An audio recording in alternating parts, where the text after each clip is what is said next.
পুলিশের অ্যাকশনটা কখন আসে? যখন অপারগ হয়ে যায়। পুলিশ অলরেডি বলছে যে রাস্তায় দাঁড়াতে দিবে না। আমাদের নিরাপত্তা বাহিনী, বিশেষ করে পুলিশ, আমরা বলেছি যে আমাদের ভবিষ্যৎ প্রজন্ম এরা অত্যন্ত মেধাবী, যারা এদের ডিমান্ড যেটা আছে আমরা শুনব, কিন্তু শোনারও একটা লিমিট বোধহয় থাকে। তারা বোধহয় এগুলি ক্রস করে যাচ্ছে। আজকে বেশ কয়েকদিন হলো তারা কিন্তু একই কাজ করছেন। ইতিমধ্যেই আপনারা দেখেছেন প্রধান বিচারপতি একটা নির্দেশনা দিয়েছেন। তিনি স্পষ্টতর বলেছেন যে এই নির্দেশটা হাইকোর্ট দিয়েছেন ওইটা স্থগিত। পরবর্তী যে একটা মামলা চলছে, সেই মামলাটির রায় না হওয়া পর্যন্ত এটা স্থগিত। কাজেই যে হাইকোর্টে যে নির্দেশনা দিয়েছিল এখন সেটা অচল, সেটা এখন নেই।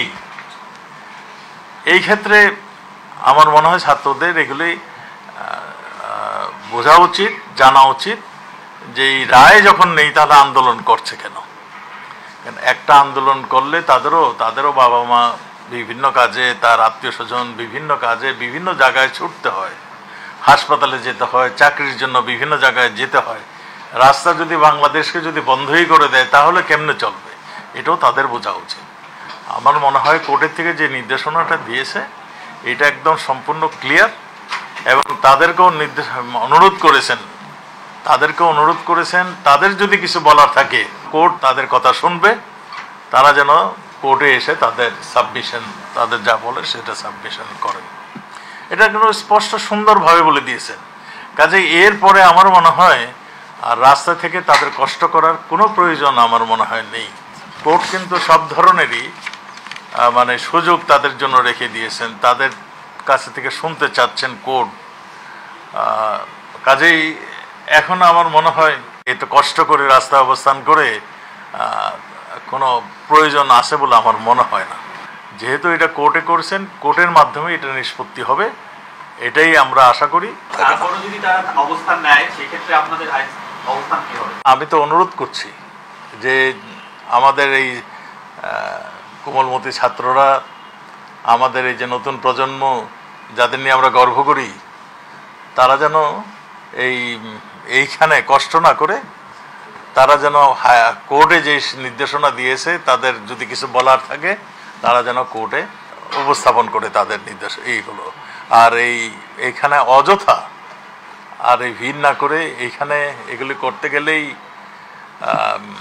তারাও যে বসে থাকবে, তাদের লেখাপড়া ছেড়ে আর জনগণের দুর্ভোগ হবে, এইটাও যেন তাদের মাথায় থাকে।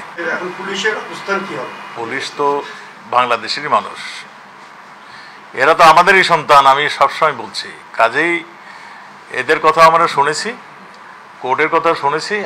আমরা আপনাদের মাধ্যমে তাদেরকে অনুরোধ করছি, তাদের জানিয়ে দিচ্ছি তারা যেন বিশ্ববিদ্যালয়ে তারা যেন ফেরত যান, তারা যেন তাদের লেখাপড়ার কাজে মনোযোগ দেন।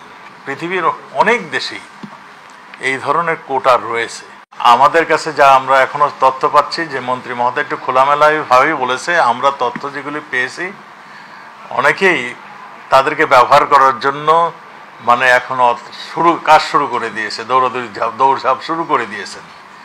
আমি মনে করি আমাদের এই ছাত্র সমাজ তাদের কুমন্ত্র তাদের কানে নিবে না।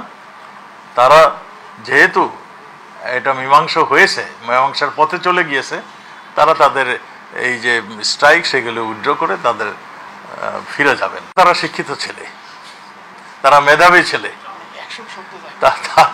তারা কেন স্টেটের এগেনস্টে যাবে? আমি সেটাই বলছি। তাদের নিশ্চয়ই তারা এই সমস্ত কিছু পর্যবেক্ষণ করে তারা ফিরে যাবে। পুলিশের অ্যাকশনটা কখন আসে?